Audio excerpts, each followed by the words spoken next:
देख लिए थे परमाणु के अंदर।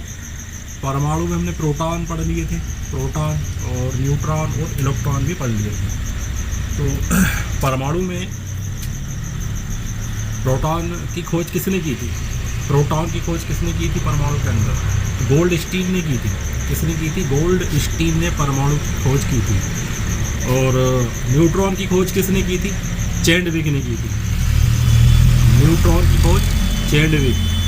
और इलेक्ट्रॉन की खोज किसने की थी? जे थॉमसन ने की थी। इलेक्ट्रॉन किसने खोजा था? जे थॉमसन ने खोजा। तो परमाणु जो होता है, परमाणु जो होता है उसके बीच में क्या होता है? परमाणु के बीच में क्या होता है? नाभिक होता है। परमाणु के बीच में क्या होता है? परमाणु के बीच में होता है नाभिक। ये एक परमाणु मान लेते हैं, ये इसकी कक्षाएं हैं परमाणु की। क्या है ये परमाणु की कक्षा है। इतना बड़ा तो होता नहीं है परमाणु। परमाणु तो बहुत छोटा होता है जिसको माइक्रोस्कोप से देखा जा सकता है। ठीक है, तो समझाने के लिए बनाया है ये मैंने इतना बड़ा। तो इस पर रोशनी आ रही है ना, ठीक है, लाइट हटाना पड़ेगा यहाँ से। ठीक है, इधर बना देते हैं साइड में ताकि आपको दिखाई दे अच्छे से। परमाणु के बीच में क्या होता है? परमाणु के बीच में होता है नाभिक। और नाभिक के अंदर क्या पाया जाता है? नाभिक के अंदर प्रोटॉन पाया जाता है और इलेक्ट्रॉन पाया जाता है। क्या पाया जाता है? प्रोटॉन और न्यूट्रॉन पाया जाता है। ठीक है ना। नाभिक के अंदर प्रोटॉन पाया जाएगा और न्यूट्रॉन पाया जाएगा। और प्रोटॉन के ऊपर जो है पॉजिटिव चार्ज होता है। प्रोटॉन के ऊपर होता है पॉजिटिव चार्ज और न्यूट्रॉन के ऊपर किसी भी प्रकार का चार्ज नहीं होता है। ठीक है ना। और इसकी जो कक्षाएं होती हैं, ये क्या है? ये कक्षा है। ये पहली कक्षा हो गई, ये इसकी दूसरी कक्षा और ये तीसरी कक्षा। ऐसे करते करते कक्षाओं को बढ़ा सकते हैं अपन। ये पहला राउंड हो गया, तो पहली कक्षा हो गई। दूसरा राउंड अपन ने मारा है, ये तो कौन सी हो गई? दूसरी कक्षा हो गई। और ये हो गई हमारी तीसरी कक्षा। 3 कक्षा तक ले लेते हैं। तो इलेक्ट्रॉन कहाँ पर राउंड मारते हैं? इलेक्ट्रॉन जो है कक्षाओं में राउंड मारते हैं। इलेक्ट्रॉन कहाँ होते हैं? तो वो यहाँ पर होते हैं। इलेक्ट्रॉन कहाँ होते हैं? यहाँ पर आ जाते हैं इलेक्ट्रॉन। ठीक है, ये इलेक्ट्रॉन है जो नाभिक के चारों ओर क्या करते हैं? चक्कर लगाते रहते हैं। इलेक्ट्रॉन कहाँ राउंड मारते हैं? परमाणु का, किसी भी परमाणु का सबसे छोटा हिस्सा क्या कहलाता है? सबसे छोटी इकाई बोल सकते हैं, जिसको हम बोलते हैं क्या? यूनिट बोल सकते हैं इंग्लिश में। तो परमाणु के अंदर किसी भी परमाणु का सबसे छोटा इकाई होती है। और उस इकाई के अंदर क्या क्या होते हैं? ये परमाणु का सबसे छोटा हिस्सा है। इसी परमाणु के अंदर प्रोटॉन है, न्यूट्रॉन है और इलेक्ट्रॉन है। और ये क्या बनाया है मैंने? इलेक्ट्रॉन बना दिए। ये सब क्या है? इलेक्ट्रॉन बनाए हुए हैं। तो इलेक्ट्रॉन कहाँ पर राउंड मारते हैं? ये नाभिक के साइड में वो घूमते रहते हैं। ठीक है ना। तो प्रोटॉन और इलेक्ट्रॉन के ऊपर नेगेटिव चार्ज होता है। तो सबसे पहले परमाणु, टाल्टन, एक वैज्ञानिक था टाल्टन, जिन्होंने ये कहा था कि परमाणु को तोड़ा नहीं जा सकता। परमाणु को तोड़ा नहीं जा सकता, मगर परमाणु को तोड़ सकते हैं, क्योंकि परमाणु के अंदर ही क्या है? प्रोटॉन है, इलेक्ट्रॉन है, न्यूट्रॉन है और भी चीज़ें होती हैं उसके अंदर। तो ये किसने कहा था? टाल्टन ने कहा था। फिर आए थे मैक्सवेल साहब आ गए थे भैया वैज्ञानिक। तो मैक्सवेल ने ये कहा था, तो मैक्सवेल ने कहा था कि जब परमाणु गति करते हैं, जब परमाणु क्या करते हैं? गति करते हैं, तो अपनी ऊर्जा को खो देते हैं। ये किसने कहा था? मैक्सवेल ने कहा था। तो मैक्सवेल ने सिद्धांत दिया था, चुंबकीय सिद्धांत दिया था। क्या दिया था? विद्युत चुंबकीय सिद्धांत किसने दिया था? मैक्सवेल ने दिया था। और कहा था कि इलेक्ट्रॉन जब अपनी कक्षाओं में घूम रहे होते हैं तो उनकी ऊर्जाओं का क्या होता है? लॉस हो जाता है। और वो कहाँ गिर जाते हैं? नाभिक के ऊपर आकर के वो गिर जाते हैं, न्यूक्लियन में आके गिर जाते हैं। न्यूक्लियन इसी को बोलते हैं। न्यूक्लियन के अंदर क्या क्या आता है? प्रोटॉन आता है और न्यूट्रॉन आता है। ठीक है। तो मैक्सवेल ने ये सिद्धांत दिया था। और जो इलेक्ट्रॉन की खोज किसने की थी? जे थॉमसन ने की थी। इलेक्ट्रॉन की खोज किसने की थी? जे थॉमसन ने की थी। तो उसने भी एक सिद्धांत दिया था, वाटरमेलन का सिद्धांत। कौन सा सिद्धांत दिया था? वाटरमेलन का सिद्धांत। उसके अनुसार ये था कि इलेक्ट्रॉन जो होते हैं वो तरबूजों में जो बीजे होते हैं, तरबूजों में बीजे होते हैं तो उसके समान इलेक्ट्रॉन होते हैं, तो इसके सिद्धांत को भी हटा दिया गया। ठीक है, रदरफोर्ड ने इसका तरबूजा खा गए। फिर लास्ट में जो आते हैं बोरबरी, बोरबरी साहब आते हैं। इन्होंने परमाणु का सबसे बढ़िया सिद्धांत दिया। ठीक है, इन्होंने ये कहा कि जो इलेक्ट्रॉन घूमते हैं, तो इलेक्ट्रॉन अपनी कक्षा में अगर घूम रहे हैं, इलेक्ट्रॉन अगर अपनी कक्षा में घूम रहे हैं तो उनका लॉस नहीं होगा, इलेक्ट्रॉन अपनी ऊर्जा को नहीं खोगा अगर वो अपनी कक्षा में घूमता है तो। ठीक है, ये किसने कहा? बोरबरी ने कहा। और अगर ये जैसे कि पहली कक्षा है, ये पहला राउंड क्या हो गया? ये पहली कक्षा। ये दूसरा राउंड क्या हो गया? ये दूसरी कक्षा। और ये तीसरा राउंड क्या हो गया? ये तीसरी कक्षा हो गई। तो पहली कक्षा से दूसरी, तीसरी, किसी भी कक्षा में अगर इलेक्ट्रॉन चला जाता है तो उस इलेक्ट्रॉन को एक्स्ट्रा पावर की ज़रूरत होती है। तो पहली कक्षा से अगर इलेक्ट्रॉन दूसरी कक्षा में जा रहा है तो इलेक्ट्रॉन को क्या चाहिए होगा? बाहर से पावर चाहिए होगा, बाहर से ऊष्मा मिल जाएगी उसको, तो वो कहाँ चल जाएगा? दूसरी कक्षा में चला जाएगा। मगर यहाँ पर भी वो थोड़ी ही देर रहता है। जब उसकी ऊर्जा खत्म हो जाएगी, यहाँ से उसकी ऊर्जा खत्म हो जाएगी, तो वो वापस कहाँ चला जाएगा? वो अपनी कक्षा में चला जाएगा। एक एग्जांपल देता हूँ। मान लेते हैं कि हम ये दोनों हाथों को ऐसे रगड़ते हैं, इन दोनों हाथों को क्या करते हैं? रगड़ते हैं। तो ये हाथ क्या हो जाएंगे? गर्म हो जाएंगे। ये हाथ क्या होंगे? गर्म हो जाएंगे। इसमें क्या हुआ है? पहली कक्षा के इलेक्ट्रॉन दूसरी कक्षा में चले गए, दूसरी कक्षा के इलेक्ट्रॉन तीसरी कक्षा में चले गए। तो ये कक्षा बदल लेते हैं, मगर ये कब बदलते हैं? जब हम उसको तापमान देते हैं तब, या उनको हीट करते हैं तब। ठीक है, तो हमारे हाथ रगड़ा, हमारे हाथ गर्म हो गए, मगर थोड़ी देर के बाद ये अपने आप ठंडे हो जाएंगे। इसका मतलब ये हुआ कि इलेक्ट्रॉन जो है वो उसकी जब ऊर्जा खत्म हो जाएगी तो वो वापस अपनी कक्षा में आ जाएंगे। कहाँ आ जाएंगे भैया? वापस अपनी कक्षा में वो प्रवेश कर जाएंगे। तो इलेक्ट्रॉन को किसी दूसरी कक्षा में जाने के लिए ऊर्जा को बाहर से ग्रहण करना पड़ता है, और जब उसकी ऊर्जा का लॉस हो जाता है तो वापस से वो अपनी कक्षा में चले जाते हैं। और अपनी कक्षा के अंदर इलेक्ट्रॉन जो है अपनी ऊर्जा को नहीं खोता है, अपनी कक्षा के अंदर इलेक्ट्रॉन अपनी ऊर्जा को नहीं खोता है।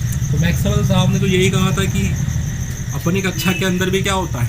इलेक्ट्रॉन अपनी ऊर्जा को खो देता है। ये किसने कहा था? मैक्सवेल ने कहा था। तो मैक्सवेल का सिद्धांत जो फेल हो गया था, और सबसे बढ़िया सिद्धांत दिया था बोरबरी ने, न्यूस बोरबरी। किसने दिया था? न्यूस बोरबरी ने सबसे बढ़िया सिद्धांत दिया था कि इलेक्ट्रॉन अपनी कक्षा के अंदर घूमेगा तो वो अपनी ऊर्जा का लॉस नहीं करेगा। इस नाभिक को क्या कहते हैं? इसको बोलते हैं न्यूक्लियॉन। और इसके अंदर प्रोटॉन होता है और क्या होता है? न्यूट्रॉन होता है। यहाँ तक तो आपको कोई दिक्कत नहीं है। अब किसी भी परमाणु के अंदर किसी भी परमाणु के अंदर दो प्रकार से कण रह सकते हैं। ठीक है ना? एक होता है अस्थाई, क्या होता है? एक होता है अस्थाई, और एक होगा हमारा कौन सा? स्थाई। अस्थाई और स्थाई। तो स्थाई जो कण होंगे परमाणु के अंदर, वो कौन कौन से होंगे भैया? तो वो हो जाएगा हमारा प्रोटॉन हो जाएगा, और कौन सा हो जाएगा भैया? न्यूट्रॉन हो जाएगा। प्रोटॉन, न्यूट्रॉन और इलेक्ट्रॉन हो जाएगा। ये कण कैसे रहेंगे? ये कण रहेंगे स्थाई। और अस्थाई कण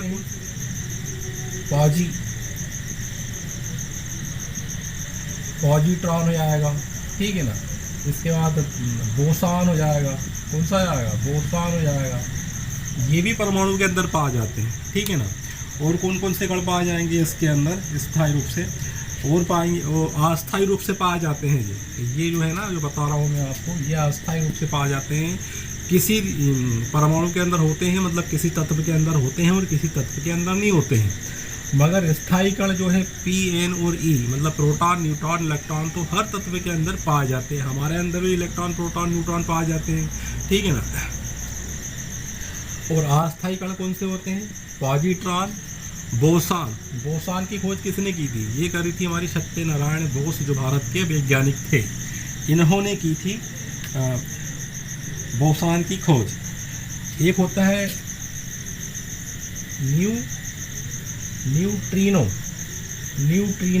एक होता है न्यूट्रिनो और एक होता है कौन सा, एंटी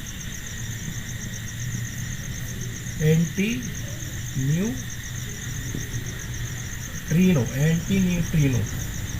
तो ये दोनों जो होते हैं एक दूसरे के प्रतिकण होते हैं।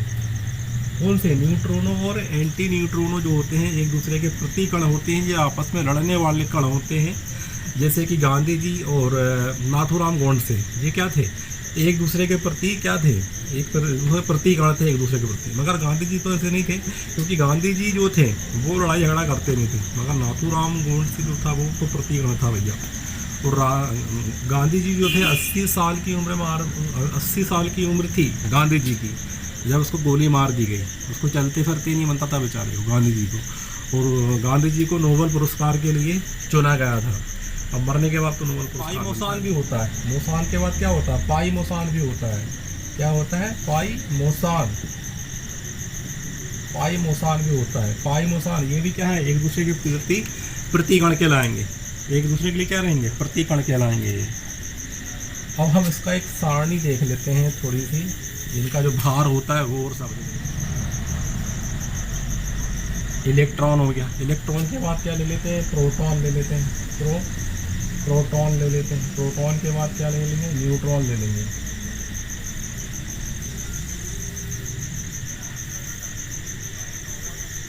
ठीक है, ये ले लिए अपन ने।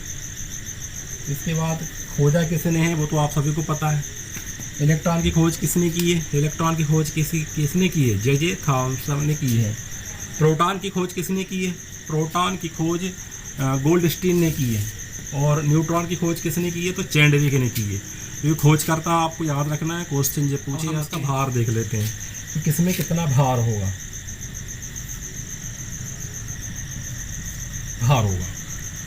तो देखो भैया, जो इलेक्ट्रॉन होगा इसका भार कितना होगा इलेक्ट्रॉन का, तो इसका होगा 9.1 इंटू 10 के ऊपर -31 की पावर kg, किलोग्राम।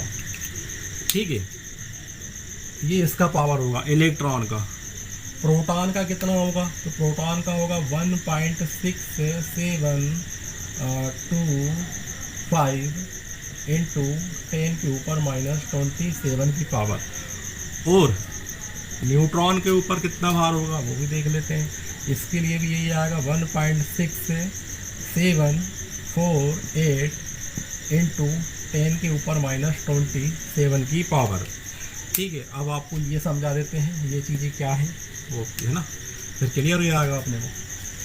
अब जैसे कि ये लिखा हुआ है 1 पॉइंट, क्या लिखा हुआ 1.6748।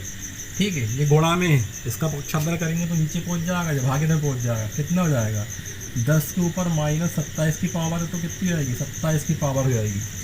मतलब 10 के साइड में कितने शून्य लगा दूँ, 27 शून्य लगा दूँ, तो ये कितना हो जाएगा, 27 शून्य लगाएंगे तो अरबों खरबों हो जाएगा। तो इस अरबों खरबों का भाग देना पड़ेगा इसके अंदर। ठीक है ना, ऊपर वाली संख्या में भाग देना पड़ेगा। मतलब जो न्यूट्रॉन है, क्या है, न्यूट्रॉन है, तो 1 किलो न्यूट्रॉन ले लेते हैं, 1 किलो न्यूट्रॉन ले लेते हैं, है ना। 1 किलो मतलब 1.5 किलो समझ लो उसको, 1.6748 इतना अपन ने न्यूट्रॉन ले लिया 1.5 किलो के समथिंग। और उसमें भाग कितने का देना है, 10 के बाद 27 शून्य लगा दो आप, अरबों खरबों का भाग इसमें देना पड़ेगा अपने को। तो इसके कितने टुकड़े हो जाएंगे, इसके बहुत सारे टुकड़े हो जाएंगे भाई साहब। ठीक है ना।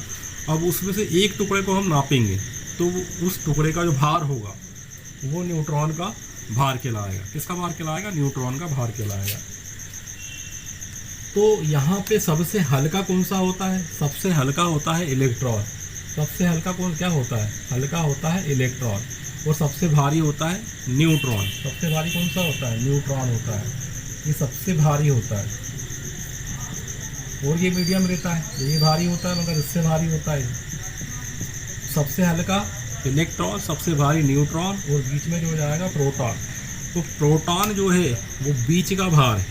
ठीक है, इसलिए प्रोटॉन को हम क्या मान लेते हैं, एक एवरेज भार मान लेते हैं। क्या मान लेते हैं, प्रोटॉन को एवरेज भार मान लिया जाता है।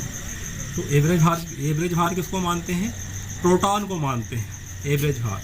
इसलिए क्या लिखा जाता है, atomic mass of unit. Atomic mass of unit किसे कहते हैं, तो प्रोटॉन को कहते हैं atomic mass of unit. Atomic मतलब परमाणु, मास मतलब उसका वजन, और एक यूनिट, ठीक है। परमाणु क्या है, अपने आप में एक यूनिट है, क्योंकि उस यूनिट के अंदर क्या है, प्रोटॉन, इलेक्ट्रॉन, न्यूट्रॉन, ये सब चीज़ें होती है। तो हमने क्या मान लिया, प्रोटॉन को क्या मान लिया, atomic mass of unit. Atomic mass of unit किसको मान लिया हमने, प्रोटॉन को मान लिया। किसको मान लिया, प्रोटॉन को मान लिया, प्रोटॉन को मान लेते हैं। तो आई होप इस वीडियो को आप समझे होंगे ठीक से। फिर मिलते हैं अगले वीडियो में। जब तक के लिए जय हिंद, जय भारत। आप अपना ख्याल रखिएगा।